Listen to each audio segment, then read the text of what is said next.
everyone. Thanks for invitation. So describe a little bit myself shortly.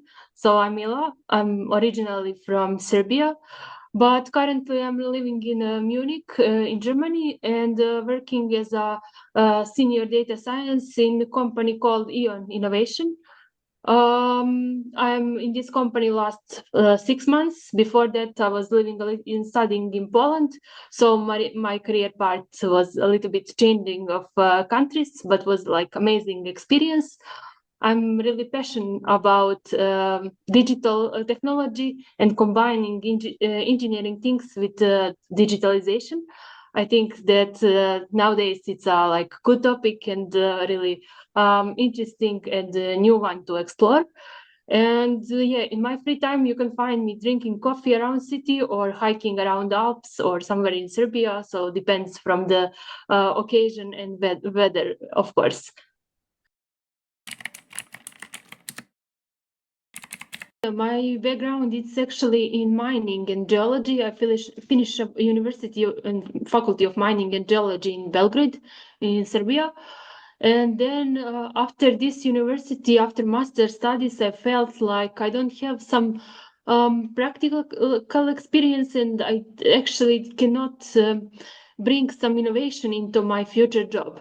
And then I decided to search for a PhD opportunity. I actually sent only 2 PhD applications, one in France and one in Poland, and somehow in Poland they accept me. So basically, I entered digital world via PhD, doing by learning. I had a huge project related to mining and digital things where I learned actually programming and how to build, for example, digital twin.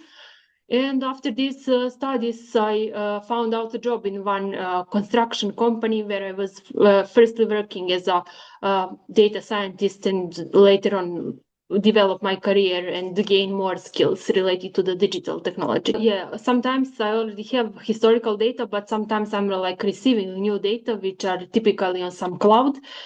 Then if we are building algorithms, then we are like preparing firstly those data for we as a team, me and my coworkers. Preparing those data, like developing new anomaly detection algorithms, sometimes putting those algorithms on the database that automatically can trigger some checks algorithms. Then if we want to extract some knowledge, exact knowledge from those data, then we need to understand the data, transfer then data to the physical models, sometimes machine learning AI models, sometimes just simple regression algorithms. And if some management or whoever asking us, we are doing also demos, preparing presentation, making everything in details. Sometimes we are just building automatic dashboard who will like do everything for us. Like we have a process and you can see all the steps by just clicking and getting reports. Let's say maybe 2 milestones. First one, of course, when I finished this PhD and gained all those knowledge, and it's opened me a door to like choose where I want to work actually. And the other key moment when I decided to move to Germany, actually, from Poland, where I was last 5-6 years. Then I moved firstly to Berlin, then to Munich. But I think it was like good decision to move a little bit and explore different countries and also like projects.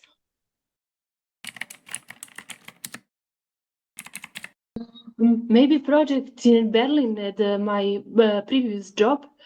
We were working with the sensor and digital technology which we put on the drone. And then we had stockholders, big stockholders in Germany, chemical factories. And then we went with the drones to really measure and collect the data. And then on the top of that, develop algorithms. Sorry, but what data you're talking about? For example, from those chemical plants, we collect the greenhouse gas data, different sensors on board. That also was quite tricky because you need to first get permission from the state. Then you need to design your sensor system that it can work on the drone. You have a limitation with the weights and batteries and so on. Data shoots as well. Yes, exactly.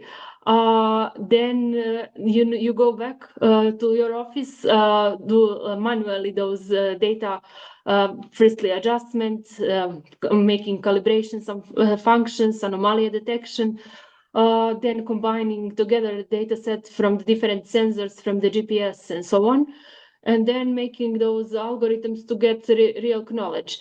And then you found out that the industry actually use this knowledge and those data what you produce for them for a data validation, because they also install some sensors on the ground which need to operate all the time, and they want to see what's the offset between our sensor system and their. And surprisingly, was quite good. So it was amazing to see that somebody is really using your results in such a big industry. Maybe it's the biggest challenge to learn how to stay calm and understand by myself that failure is so normal and I need to just repair it. Maybe this was most challenge when you are super disappointed, but you need to continue to work somehow to deal with such a struggling.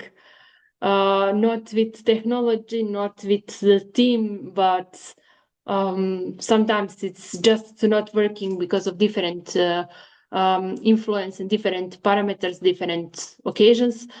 But generally it is how it is. So some decisions are not made by you.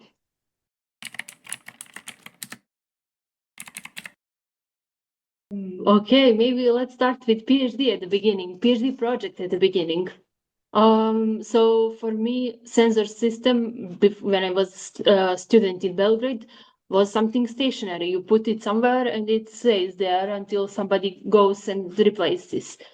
But then when I came to Poland and started this European project, the idea was to make those sensors mobile, not changing from one place to place, rather than put it on some moving vehicle like a car, drone, or some mobile robot, and go around and collect the data with this. And for me it was, wow, you are doing, I'm supposed to do something like this with some simple sensors, technology which is do not existing, and then you are combining how everything works, how you will connect the internet stream, how you will connect everything with database, how you will make, for example, map going live with you when you are moving, that you also have an enhanced screen and looking where you are going and how everything works. And for me, this infrastructure was, wow, that's really amazing. That's something what I want to do for a career.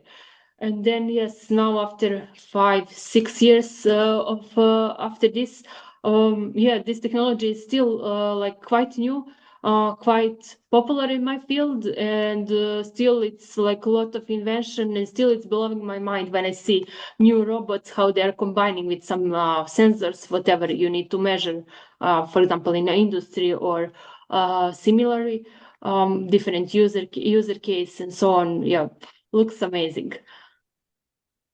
For example, you put your GPS sensor, temperature sensor, and for example, this gas sensor which measure CO2 concentration or methane concentration every couple seconds.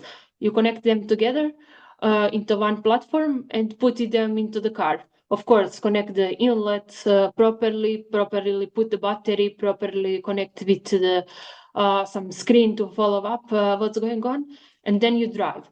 While you're driving, you're receiving a real signal in real time, or maybe you have delay of the signal like couple seconds, but it's nothing actually.